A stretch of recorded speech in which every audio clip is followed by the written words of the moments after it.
Hello everyone, welcome to my channel. So today in this video we will learn how to do the integration of limit of a sum. मतलब हमें definite integral में limit of a सम का integral करना है, तो हम कैसे करेंगे. ठीक है, डेफिनाइट इंटीग्रल में हम क्या करते हैं, लिमिट ऑफ अ सम से फाइंड करते हैं हम इंटीग्रल. ये एक मेथड होता है और इस मेथड को हम समेशन मेथड भी कहते हैं, या अगर हमें क्वेश्चन में दिया होगा कि find the integral by limit of a sum या फिर समेशन मेथड, दोनों एक ही तरीके से होते हैं.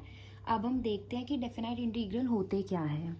जहाँ पे इंटीग्रल पे लिमिट्स लगी होती है 0, 2, 2, 4, इनको बोलते हैं हम डेफिनाइट इंटीग्रल. पहले हम लोग बिना लिमिट्स के करते थे तो वो इनडेफिनाइट इंटीग्रल होते थे. डेफिनाइट इंटीग्रल को हम with the help of limit solve करेंगे और with the help of formula solve करेंगे. ठीक है, तो पहला क्वेश्चन है हमारा, evaluate the integral as the limit of a sum और समेशन मेथड. ठीक है, दोनों का मतलब सेम होता है. तो हमारा क्वेश्चन है integral of 0 to 4 2x dx. ये हमारी 0 to 4 लिमिट है. ये जो 0 होता है ये a होता है और ये जो 4 होता है ये b होता है. ठीक है, तो हम इसके इन क्वेश्चंस को करने के 4 स्टेप्स होते हैं टोटल. तो हम स्टेप बाय स्टेप क्वेश्चन करेंगे तो क्वेश्चन बहुत ईजिली सॉल्व हो जाता है. और लिमिट ऑफ अ सम का एक फॉर्मूला होता है जो याद रखना बहुत ज़्यादा इंपॉर्टेंट है. ये हर एक क्वेश्चन में यूज़ होता है. Where I equals to limit h tends to 0 h into F of 0 plus F of a plus h plus F of a plus 2h plus F of a plus n-1 h. ठीक है, अब यहाँ पे ये a होता है, ये b होता है और ये जो अंदर लिखा होता है ये fx होता है. तो हमारा फर्स्ट स्टेप क्या हो गया, a equals to 0, b equals to 4 and fx equals to 2x. तो हमने सब लिख दिया यहाँ पे. सेकेंड स्टेप होता है हमारी h की वैल्यू निकालना, और h की वैल्यू हम निकालते हैं इस फॉर्मूले से, h equals to b minus A upon n. तो b क्या है हमारा 4 और a क्या है हमारा 0. तो 4 माइनस 0 अपॉन n, तो h equals to 4 upon n आ जाएगा. और इन दोनों को हम क्रॉस मल्टीप्लाई कर देंगे तो एच एन की वैल्यू आ जाएगी हमारी 4. ये वैल्यू बहुत इंपॉर्टेंट है, इसको अच्छे से लिखना, यहाँ पे याद रखना इस वैल्यू को. ठीक है, अब हम स्टेप 3 सॉल्व करते हैं. स्टेप 3 क्या होता है, सॉल्विंग द इंटीग्रल. तो हम इंटीग्रल को कैसे सॉल्व करेंगे वो हम स्टेप 3 में देखते हैं. तो स्टेप 3 क्या है हमारा, सॉल्विंग द लिमिट. अब हमारा ये फॉर्मूला था, ठीक है, जो मैंने पहले पीछे लिखा था, ये फॉर्मूला था हमारा, हमने ये लिखा. अब हम क्या करेंगे, a की जगह, a क्या था हमारा 0 था, तो a की जगह हमने 0 पुट कर दिया, इधर भी a की जगह 0 पुट कर दिया, इधर भी a की जगह 0 पुट कर दिया, इधर a की जगह 0 पुट कर दिया हमने. तो ये हो गया limit h tends to 0 h into F of 0 F of h F of 2h. 0 से कुछ भी प्लस करोगे तो यही आएगा, तो 0 h 2h F of n-1 h. अब एफ ऑफ 0 की वैल्यू निकालेंगे. एफ ऑफ x क्या था हमारा 2x, तो एफ ऑफ 0 क्या हो जाएगा, x की जगह हम 0 पुट कर देंगे तो एफ ऑफ 0 हो जाएगा 0, एफ ऑफ h हो जाएगा 2h, एफ ऑफ 2h हो जाएगा 4h, और एफ ऑफ n-1 h हो जाएगा 2 इंटू n-1 h. ठीक है, अब ये भी कुछ इम्पॉर्टेंट फॉर्मूलाज हैं.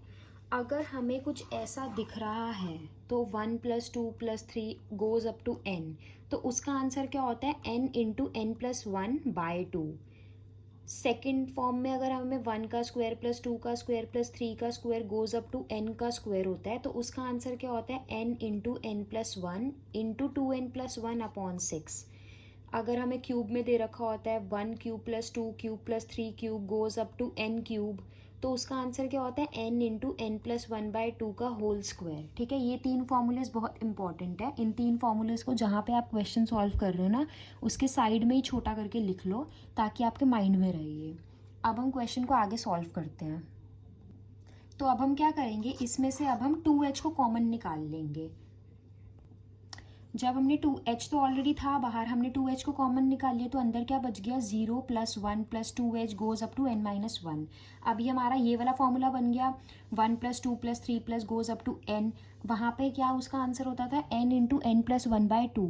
तो यहाँ पे n-1 है, तो n की जगह हम क्या पुट कर देंगे n-1, तो n into n-1 n into n+1/2. तो n की जगह हमने n-1 पुट कर दिया, यहाँ पे n की जगह n-1 पुट कर दिया, यहाँ पे n की जगह n-1 पुट कर दिया.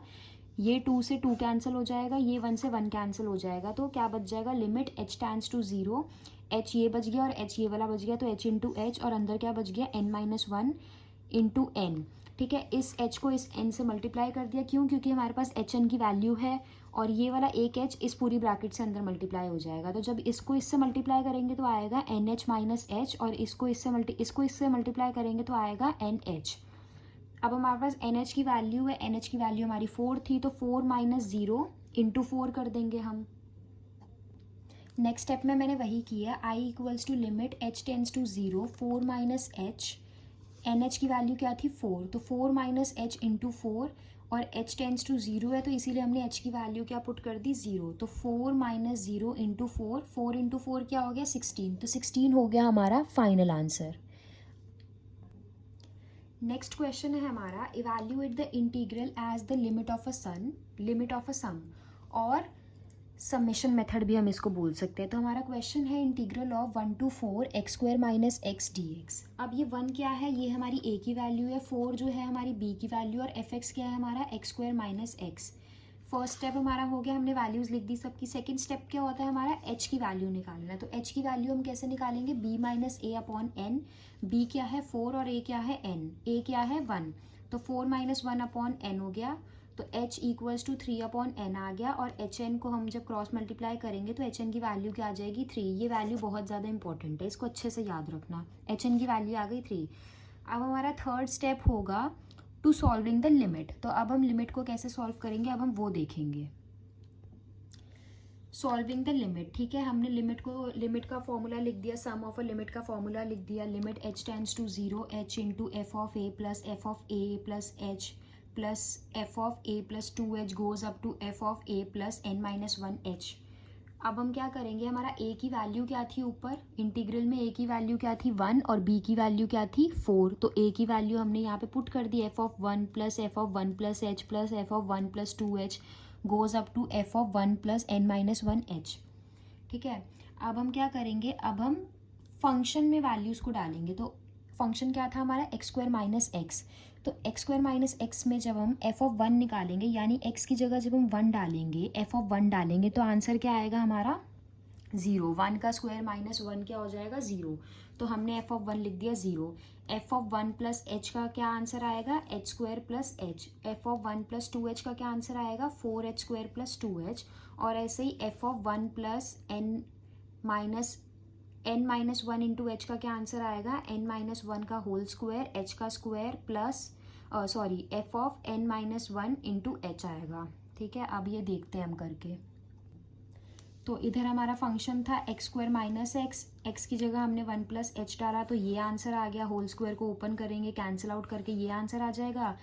एफ ऑफ एक्स की वैल्यू, एफ ऑफ एक्स क्या था x square minus H, x की जगह हम 1 प्लस 2h डालेंगे, तो इसकी जगह 1 प्लस 2h आएगा। ये होल स्क्वायर ओपन होगा तो ये आएगा, और ये ओपन होगा तो ये आएगा। सॉल्व करके 4h स्क्वायर प्लस 2h, तो वही मैंने यहाँ पे लिखा है और यहाँ पे इसको लिखा है, और ये जब हम सॉल्व करेंगे तो ये आ जाएगा। अब हम क्या करेंगे, इस वाले में से एच स्क्वायर के जितने टर्म्स हैं उनको लिखने की ज़रूरत नहीं है। एच स्क्वायर कॉमन आएगा तो जितना बचेगा वो तो हम फॉर्मूले से लिख लेंगे, और यहाँ पे एच का एक अलग से एच को एक अलग से हम कॉमन में निकालेंगे। तो अब हम वो देखते हैं। तो limit H tends to 0, H तो एज इट इज़ था जब हमने एच स्क्वायर को कॉमन निकाला, तो 1 square plus 2 square plus 3 square plus 4 square goes up to n square. तो उसका फॉर्मूला क्या होता है n into N plus 1 into 2n plus 1। तो वहाँ पे n होता था, लेकिन यहाँ पे हमें n माइनस 1 चाहिए, तो जहाँ जहाँ n आना है ना वहाँ हमने n माइनस 1 पुट कर दिया है।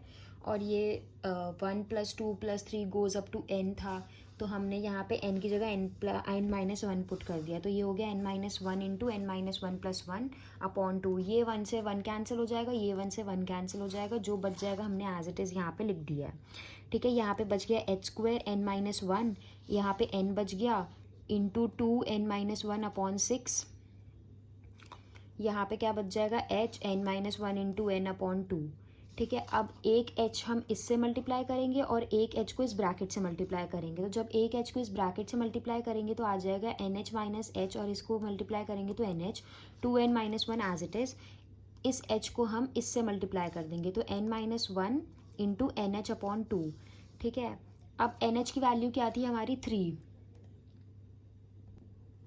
NH की वैल्यू हमारी 3 थी तो हमने 3 पुट कर दिया, 3 minus H, H into 3 minus H, और इसकी भी 3 हो गई, 2n minus 1/6 plus n minus 1, NH की वैल्यू 3 पुट कर दिया अपॉन 2। अब इस h को हम अंदर मल्टीप्लाई कर देंगे इससे, क्यों इससे मल्टीप्लाई करेंगे, क्योंकि यहाँ पे n ऑलरेडी है, अगर हम इस h को अंदर मल्टीप्लाई करेंगे तो NH की वैल्यू हमें दोबारा पुट करनी पड़ जाएगी।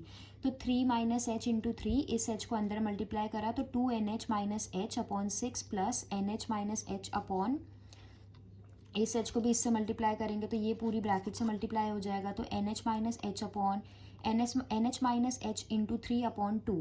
ठीक है, यहाँ पे 3 माइनस एच इंटू 3, ये क्या हो जाएगा, NH की वैल्यू 3 पुट करेंगे तो 3 इंटू 2 6 हो जाएगा, तो 6 हमने लिख दिया, 6 minus H upon 6 plus NH की वैल्यू 3 हो गई, 3 माइनस एच अपॉन 2 इंटू 3। अब हम h की वैल्यू 0 पुट कर देंगे, क्यों, क्योंकि यहाँ पे h की वैल्यू अब हम 0 पुट कर देंगे, क्यों, क्योंकि यहाँ पे जो है h टेंड्स टू 0 कर रहा है, तो 3 minus 0 into 3, 6 minus 0 upon 6 plus 3 minus 0 into 3 upon 2। ठीक है, ये हो गया 3 इंटू 3 इंटू 6 अपॉन 6, 6 से 6 कैंसिल हो गया, 3 इंटू 3 अपॉन 2, तो ये 3 3 ज़ा 9 हो जाएगा, 3 3 ज़ा 9/2 हो जाएगा, LCM लेंगे 2 आएगा, 18 प्लस 9, और हमारा फाइनल आंसर आ जाएगा 27/2। तो ये हो गया हमारा फाइनल आंसर। आई होप आपको ये वीडियो अच्छी लगी होगी। अगर आपको ये वीडियो अच्छी लगी है तो इस वीडियो को लाइक करें एंड चैनल को सब्सक्राइब करें। Thank you.